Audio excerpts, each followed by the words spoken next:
Ears, please. I'm going to beg of you. After grading last test, right? I got your scores in raw.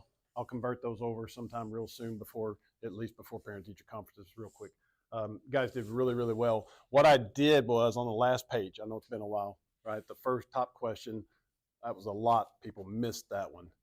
But then the next one started a normal distribution, which I knew a lot of you guys weren't prepared for. So what I ended up doing is not grading those. If you got it right, then I gave you extra points and probably won't curve it because a lot of people got +2. But the first question was a normal question, almost like this. And a bunch of you guys got the right answer, but you would not have gotten a P or for sure not an E because you didn't put enough information. Okay? So I want to make sure you guys know what you need to put an E, because it drives me nuts when you guys get the right answer and you don't even get a P out of just because of the right answer. Okay? So make sure you follow along because it was almost the same question as number 1 right here. Okay? Let me zoom this out for just a little bit. Now, this is my first time to go over this also. Model solution. Guys, somewhere on there, you need 11%. 11% is the answer. 11% is the answer. So if you got 11%, you got the answer. You just got to make sure we get enough information to get an E. Okay? So that's the model solution. Let me go through the rubric to make sure you of course, nobody has the model solution. So this is what you need to get an E. Indicates the use of a normal distribution and clearly identifies the mean and the standard deviation. That's why when I go over these guys, if they say normal distribution, I draw it, label the mean, label the standard deviation. That will cover part 1. Now, there are other ways to cover it, but you clearly have to indicate it's a normal distribution. Normal CDF will clearly indicate it's a normal distribution. However, it does not identify the mean and standard deviation unless you say mean equals and standard deviation equals. Okay? So that's part 1.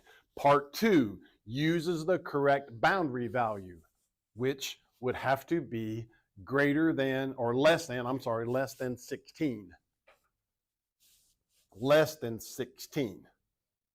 Less than or equal to 16 is the same. It doesn't matter on continuous distributions. I said this on Friday.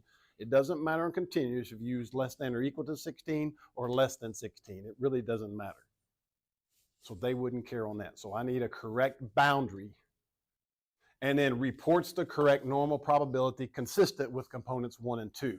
What they're saying by that is if you missed 1 and 2 by some reason or another, but you got the correct answer according to your number 1 and 2, then they will give you the credit for that one. However, if you mislabeled something, somebody was asking, can I put 15.9? You can, but it's going to be wrong because you're not covering all the way up to 16. What about 15.99? What about 15.9999? You got to go all the way up to 16. You've got to go up to 16 because this is continuous data. Okay, continuous data. Do note this, right? A correct z-score calculation is sufficient for components 1 and 2. So if you turned it into a z-score, which I think was negative 1.25, then that covered 1 and 2 because that told me that you knew it was a normal distribution and it labeled the mean and the standard deviation. So just by doing a z-score gives you components 1 and 2.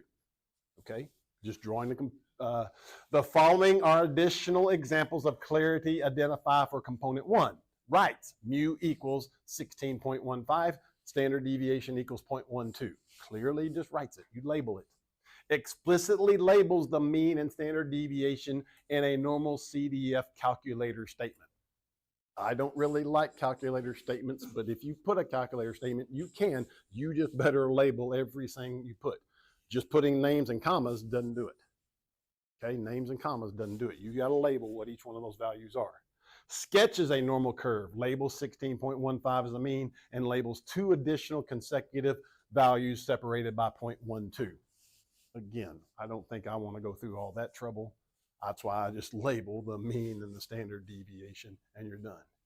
Incorrect usage of a statistical symbols lower it from E's to P's, but not a P to an I.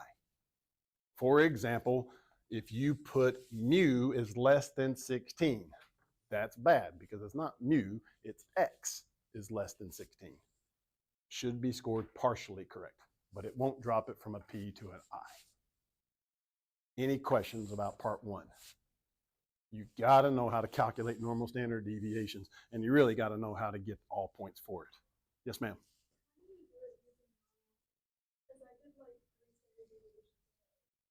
You just go from negative 99999 to 16, and then the mean and the standard deviation. And remember that, guys. Now, Desmos will do it too, a normal distribution. Okay. Y'all, anything else on A? You got to know how to do that. I mean, I'm almost guaranteed that's a free response question in May. I bet you're going to have one on this next test. A lot of you guys, I told you guys, a lot of y'all got it correct on the test. You just didn't get enough things to get an E. And after about the 16th one of grading, realizing that that really wasn't a me issue, it was a you issue. Although, I mean, it wasn't a you issue, it was a me issue. Because shouldn't have that many people miss that question, right? I said, you know what, I'm probably being a little unfair, not prepping them a little bit for that question, even although anything pre that chapter is fair game, always. Just be aware of that. Okay, part B. Let Y equal the number of bags that weigh less than 16 ounces. Y follows a binomial distribution. N is P. P is 0.1057. We want Y equals 2. Probability of Y equals 2. So the probability of Y is equal to 2 is 10 over 2, 0.157 to the second, 0.8953 to the eighth. The answer is 0.2057. There is about a 21% probability that exactly 2 out of 10 randomly selected bags weigh less than 16 ounces. So again, the answer is 21%. Here's what you're looking for to get an E. Indicates the use of a binomial distribution and clearly identifies N and P. So 3 things. Shape, maybe not necessarily shape, but what type of distribution, label P and label N. Uses the correct value of interest, 2 successes. Probability that Y equals 2. Y equals 2. You did, it's okay, well, they'll tell you, I'm sorry. And then reports the correct probability consistent with components 1 and 2. Almost the same rubric for B as it is for A. Partially correct that the response correctly includes 2 out of 3 of those components. So you got to have at least 2 out of the 3 to get a P. Note, a correct use of the binomial probability formula with numbers substituted is sufficient for components 1 and 2. So if you wrote the binomial formula with the values in there, that will get you number 1 and number 2. That tells me that you know it's a binomial. It tells me what P is, and it tells me what N is. Okay? The following are additional examples of clearly identifying parameters for component 1. Writes N is equal to 10, P is equal to 0.1057, or the values from part A if the answer was incorrect. So if you got A wrong, of course, that's your probability for B, but if you use that one, you're still okay. Explicitly labels N and P in a binomial PDF calculator statement. So if you wrote binomial PDF, you better label what N is and you better label what P is.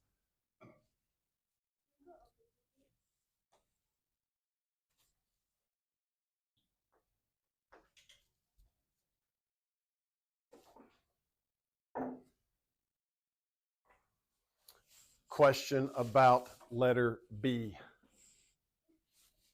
You can bet your bottom dollar there's going to be a question about binomials on the next test. Okay?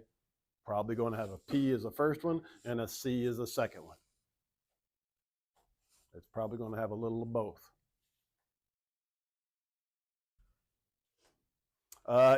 Note, the response 0.1057 squared, 1 minus 0.1057 squared, 8 is equal to 0.0046 should be scored as a partially correct.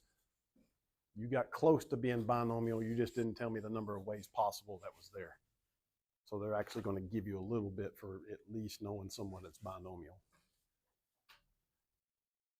All right, part C. Any questions over B? Any questions over B? What you need to put, what you didn't put, what you're going to put, what you didn't put, what you will put. Part C. Let B be the weight of the box of the C combined weights. Again, you could use any variables you want of the 6 bags of chips. Then the mean is 10 plus 16.15 plus 16.15 plus 16.15, yada, yada. You should get 106.9 ounces for the mean. You should get 0.0889 for the standard deviation. I'm sorry, standard deviation is 0.29298 for the standard deviation. Essentially correct that the response correctly calculates the mean and standard deviation and showing work for both. So you got to have the correct mean and the correct standard deviation. You got to have some work to show the mean and some work to show the standard deviation. Something. Remember on that, guys, add the variances. Always add variances. So whatever you're adding, add those variances. The means, you're just going to add them. What was 1, 2, 3, 4, 5? My guess was 6 chips in a box. Is that what it was? I didn't even read the question, but I've just seen that question before. 6 chips in the box, so you're just going to add them up. Then you got to take the variance, the variance, the variance, the variance, the variance, the variance, and the variance of the box. Add them all up.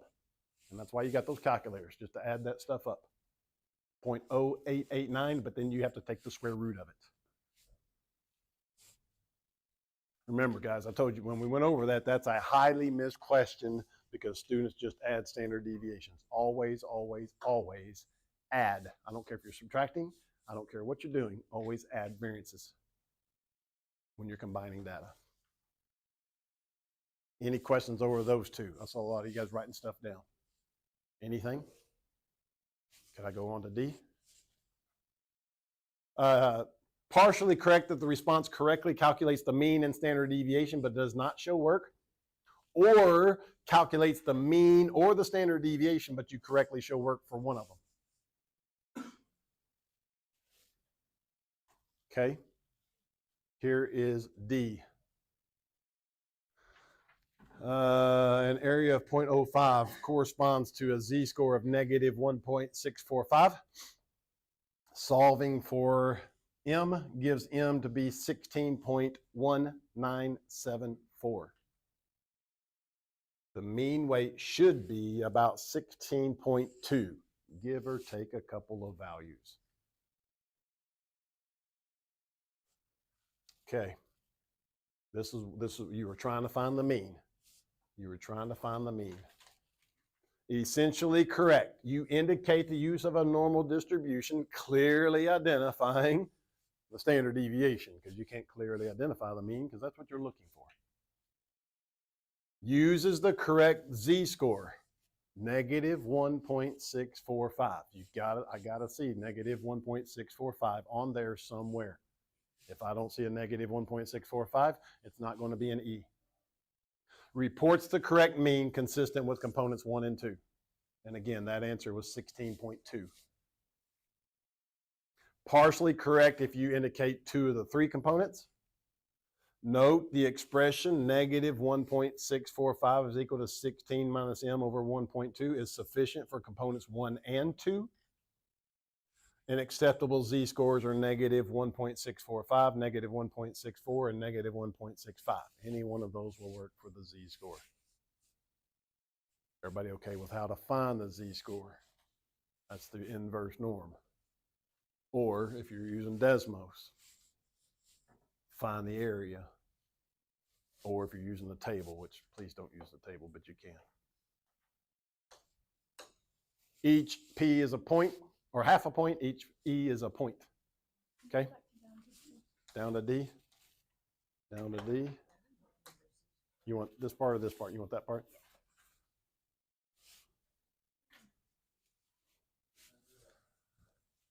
Question, question, question, question over that. Any question?